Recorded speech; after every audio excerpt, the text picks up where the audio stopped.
రాకేష్ రెడ్డి గారు. గంటల గంటలు వాళ్ళని వీళ్ళు విమర్శించుకుంటూ అధ్యక్ష నేను ఎవరిని అవమానిస్తున్నాను అధ్యక్ష. ఒక్క నిమిషం. నన్ను నా నియోజకవర్గంలో కాంగ్రెస్ వాళ్ళు అడుగుతున్నారు అధ్యక్ష ఏం తెచ్చినవని. ప్రభుత్వం ఏమిచ్చిందని నేను తీసుకపోలేదు అధ్యక్ష. నేను ప్రతి ఊర్లో అయితే ఎమ్మెల్యే ఏం తెచ్చాడు ఎమ్మెల్యే ఏం తెచ్చాడు అని అడుగుతున్నారు అధ్యక్ష. ప్రభుత్వం ఇచ్చింది ఏంది నేను తీసుకపోలేదు ఏంది. అభివృద్ధి లేదు అవమానం మళ్ళీ మీరే ఎత్తారు. 1,58,000 కోట్ల అప్పైతే నాకు 90 లక్షలు ఇచ్చారక్క అధ్యక్ష.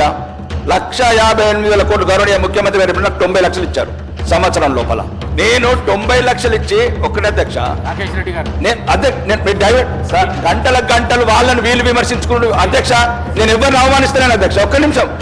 అదే ఇది ఒక్కటి చెప్పనివ్వండి. నేను ఏమంటున్నా అంటే 90 లక్షలు మాకిచ్చి ఇప్పుడు నేను అదే ఈ వేదిక ద్వారా ఆర్మూరు నియోజకవర్గ ప్రజలకు తెలంగాణ ప్రజలకు చెప్పాలనుకుంటున్నా అధ్యక్ష. ఏమిచ్చినట్టు నాకేమిచ్చింది ప్రభుత్వం. నేనేం తీసుకుపోలేదు ప్రభుత్వం నుంచి. కొడంగల్కు 1000 కోట్లు కూడా వేయను. భవిష్యత్ తరాలకు ఏం చెప్పాలి నేను ఈ శాసనసభలో ఉన్నందుకు నేను అవమానంగా ఫీల్ అవుతున్నా అధ్యక్ష. మాకు కూడా 1000 కోట్లు అప్పు తీసుకురండి. ఒక నిమిషం. మాకే కాదు తెలంగాణ రాష్ట్రంలో ఉన్న 119 నియోజకవర్గాలకు మంచికి 1000 కోట్లు చెప్పండి. అప్పు అల్లుడికి ఒక పంచ. ఇది తెలంగాణ సామెత అధ్యక్ష. 90 లక్షలు మాకు 1000 కోట్లు మీకు. ఎన్నొద్దు వ్యత్యాసం. నేనేమంటారు అధ్యక్ష. ఒకటి ఏ పార్టీ లేదు. కాంగ్రెస్ బీజేపీ బీఆర్ఎస్ 119 నియోజకవర్గాలు అందరికి మంచికి 1000 కోట్లు. అందరికి మంచికి 1000 కోట్లు ఇవ్వండి అధ్యక్ష. అందరికి మంచి. తెలంగాణ టూరిజం టెంపుల్ టూరిజం గురించి గౌరవనీయ ముఖ్యమంత్రి గారు ఇంతకుముందు పేపర్లో చదివాను. దేశంలోనే మొదటి స్థానంలో తీసుకెళ్లడానికి ప్రయత్నం చేస్తామని చెప్పారు అధ్యక్ష. ముఖ్యంగా మా ఉత్తర తెలంగాణకి ఇది కంపల్సరీ అవసరం అధ్యక్ష. ఈ మధ్యనే ఉత్తరప్రదేశ్ ప్రభుత్వం కుంభమేళా ద్వారా సుమారు 3 లక్షల కోట్లు టూరిజం ద్వారా టెంపుల్ టూరిజం ద్వారా ఆదాయం ఆర్జించిన విధానం ఈ దేశానికే ఆదర్శంగా ఉంది అధ్యక్ష. మరి ముఖ్యంగా మా ప్రాంతంలో నిరుద్యోగం పేదరికం ఎక్కువ ఉంది అధ్యక్ష. ఉత్తర తెలంగాణ మరి ముఖ్యంగా ఆర్మూర్ ప్రాంతంలో ఈ సీనియర్ మంత్రులు కొందరు వినాల్సింది అధ్యక్ష. ముఖ్యంగా దక్షిణ తెలంగాణ సీనియర్ మంత్రులు సుమారు 8 లక్షల మంది బీడీ కార్మికులు ఉన్నారు అధ్యక్ష. మాకు ఈ టూరిజం కనెక్షన్ అయి ఉన్నారు. 10 లక్షల మంది మైగ్రెంట్స్ ఉన్నారు అధ్యక్ష. ఉపాధి లేక ఉద్యోగ అవకాశాలు లేక విదేశాలకు వెళ్తున్నారు అధ్యక్ష. మరియు సరైన చదువు వసతులు లేక ముఖ్యంగా ఈ రాష్ట్రంలో 64% ఉన్న అక్షరాస్యత.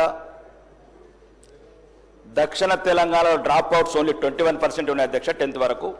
ఉత్తర తెలంగాణలో 40% ఉంది. మరీ ముఖ్యంగా ఇంటర్మీడియట్ వరకు చదివిన వాళ్ళు 60% డ్రాప్ అవుట్స్ ఉంది అధ్యక్ష. వీళ్ళకి చిన్న వయసులోనే పెళ్ళిళ్ళు కావటం, బీడీ కార్మికులుగా వృత్తిని ఎన్నుకోవడం వల్ల చిన్న వయసులోనే మృత్యువాత పడుతున్నారు అధ్యక్ష. దీనికి మా ప్రాంతంలో సుమారు ఒక 30-40 గ్రామాలు కాకుండా బాసర లాంటి ప్రాంతం మరియు నిర్మల్, ఆదిలాబాద్లో ఫారెస్ట్ టూరిజం కావని, బాసర లాంటి దేశంలో ఉన్న అత్యుత్తమైన ఒక దేవాలయం దాన్ని అభివృద్ధి చేయడం వల్ల వేలాది మంది కానీ ముఖ్యంగా మా దగ్గర అధ్యక్ష ఒక సుమారు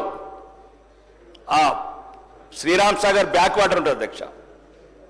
బ్యాక్ వాటర్ దగ్గర అక్కడనే పక్కన ఫేమస్ టెంపుల్స్ ఉన్నాయి. శ్రీరామ్ సాగర్ కావచ్చు, మా దగ్గర ఉమ్మడి కావచ్చు, సిహెచ్ కొండూరు కావచ్చు. మా ప్రాంతంలో ఒకవేళ ప్రభుత్వం ప్రాధాన్యత ఇచ్చి అక్కడ ఈ టెంపుల్ టూరిజం ఈకో టూరిజం పెడితే అక్కడ మా ప్రాంతంలో గాదెపల్లి, చిన్నాపూర్ ఇట్లాంటి కొన్ని గ్రామాలని చిన్నయానము ఇప్పటికి కూడా ఒక రకమైన కాశ్మీర్ లాగా ఉంటుంది అధ్యక్ష. కానీ ప్రభుత్వము ఎటువంటి ప్రాధాన్యత ఇవ్వట్లేదు. మరియు మా ఆర్మూర్ ప్రాంతంలో సిద్ధులగుట్ట అని ఒక ఫేమస్ టెంపుల్ ఉంటుంది అధ్యక్ష. పోయిన సంవత్సరం దేవాదాయ శాఖ మంత్రి గారిని అడిగినాము సుమారు కొన్ని కోట్లు కేటాయించమని. ఇంతవరకు ఎటువంటి స్పందన లేదు అధ్యక్ష. దీనికి ముఖ్య కారణం అధ్యక్ష మొన్ననే గౌరవనీయ టూరిజం డెవలప్ కావాలంటే ఎయిర్పోర్ట్స్, ఈ టూరిజం సంబంధించి రిసార్ట్స్ కావచ్చు, ఇవన్నీ అభివృద్ధి చేయాల్సిన అవసరం ఉంది అధ్యక్ష. మొన్ననే గౌరవనీయ కేంద్ర మంత్రి కూడా కలిశాను అధ్యక్ష. ఉత్తర తెలంగాణకు సుమారు 10 లక్షల మంది మైగ్రెంట్స్ ఉన్నారు అధ్యక్ష. ఈ టూరిజం అండ్ మా సౌకర్యం కావాలంటే అక్కడ జక్రాంపల్లి ఎయిర్పోర్ట్ గురించి అధ్యక్ష గౌరవనీయ కేంద్ర మంత్రి వాళ్ళు చెప్పారు అధ్యక్ష. రాష్ట్ర ప్రభుత్వం నుంచి ఓఎల్ఎస్ సర్వే కావచ్చు, ఇంకా మిగతా క్లియరెన్స్ రాగానే చర్యలు తీసుకుంటామని చెప్పారు, క్లియరెన్స్ ఇస్తామని చెప్పారు అధ్యక్ష. ఇప్పుడు చిన్న సబ్మిషన్ అధ్యక్ష, ఈ మధ్యన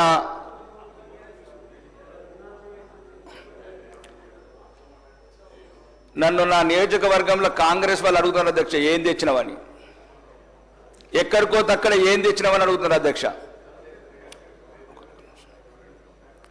ప్రభుత్వం ఏమిచ్చిందని ఏం తీసుకపోలేదు అధ్యక్ష. నేను ప్రతి ఊర్లో అయితే ఎమ్మెల్యే ఏం తెచ్చాడు, ఎమ్మెల్యే ఏం తెచ్చాడు అని అడుగుతున్నారు అధ్యక్ష. ప్రభుత్వం ఇచ్చింది ఏంది, నేను తీసుకపోలేదు ఏంది అధ్యక్ష. ఒక్క నిమిషం గౌరవనీయ రవాణా శాఖ మంత్రి గారు, నేనేమంటున్నానంటే అభివృద్ధి లేదు అవమానం మళ్ళీ మీరే ఎత్తారు. నేనేమంటున్నా అధ్యక్ష, ఎస్డిఎఫ్ 1,58,000 కోట్ల అప్పైతే నాకు 90 లక్షలు ఇచ్చారక్క అధ్యక్ష. 1,58,000 కోట్లు గౌరవనీయ ముఖ్యమంత్రి గారు నాకు 90 లక్షలు ఇచ్చారు సంవత్సరం లోపల.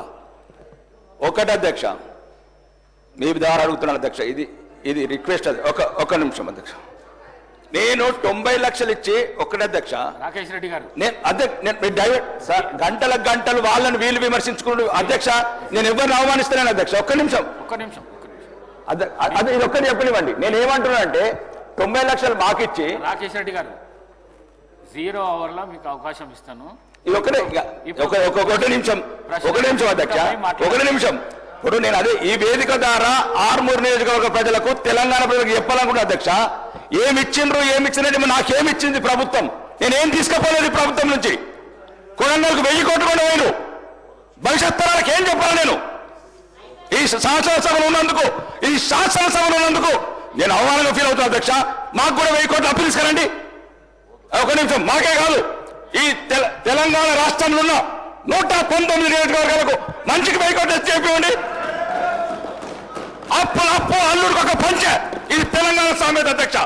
90 లక్షలు మాకు, 1000 కోట్లు మీకు. ఎన్నొద్దు వ్యత్యాసం. నేనేమంటారు అధ్యక్ష, ఒకటి ఏ పార్టీ లేదు, కాంగ్రెస్, బీజేపీ, బీఆర్ఎస్ 119 నియోజకవర్గాలు అందరికి మంచికి 1000 కోట్లు, అందరికి మంచికి 1000 కోట్లు ఇవ్వండి అధ్యక్ష. అందరికి మంచి మినిస్టర్ గారు అధ్యక్ష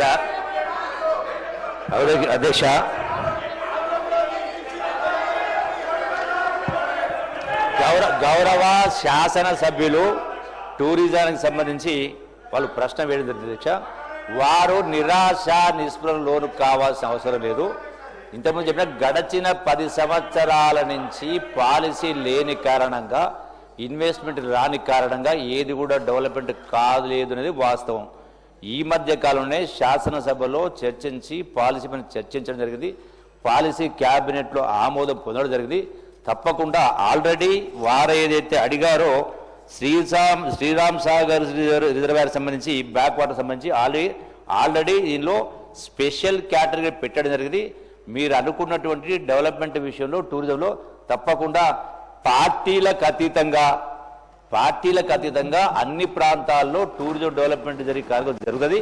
మీరు అడిగినటువంటి అంశాలు కూడా ఇందులో ఉన్నవి. ఆల్రెడీ మీ ప్రాంతానికి సంబంధించి ఇరిగేషన్ డిపార్ట్మెంట్ నుంచి ఆల్రెడీ టూరిజం డిపార్ట్మెంట్కు ల్యాండ్ కూడా ట్రాన్స్ఫర్ చేయడం జరిగింది. ఇంకొక 3 ఎకరాలు ఆల్రెడీ ట్రాన్స్ఫర్ చేయడం జరిగింది. పొజిషన్ కూడా తీసుకోవడం జరిగింది. మరొక 18 ఎకరాలు కూడా దాన్ని ట్రాన్స్ఫర్ చేసే ప్రాసెస్లో ఉంది. టోటల్గా అన్ని రకాలంటే వాటర్ డెవలప్మెంట్, స్పోర్ట్స్ డెవలప్ కావచ్చు, అట్లాగే టెంపుల్ టూరిజం కావచ్చు, ఎకో టూరిజం, అన్నిటికీ అవకాశం పడ్డ వాస్తవమే. డెఫినెట్గా రాబోయేటువంటి కొద్ది రోజుల్లోనే మీరు నిరాశ నిస్పృహకు లోను కాకుండా, మీకోసమే కాదు, నా కోసమే కాదు, నిరుద్యోగ యువత కోసం, రాష్ట్ర ఆదాయం గణనీయంగా పెంచడం కోసం తప్పకుండా ఇవన్నీ కూడా జరిగి తీరుతాయి. మీరే మీ కళ్ళారా చూస్తారని చెప్పని ఈ వేదిక ద్వారా వారికి నేను సవినయంగా విజ్ఞప్తి చేస్తున్నాను.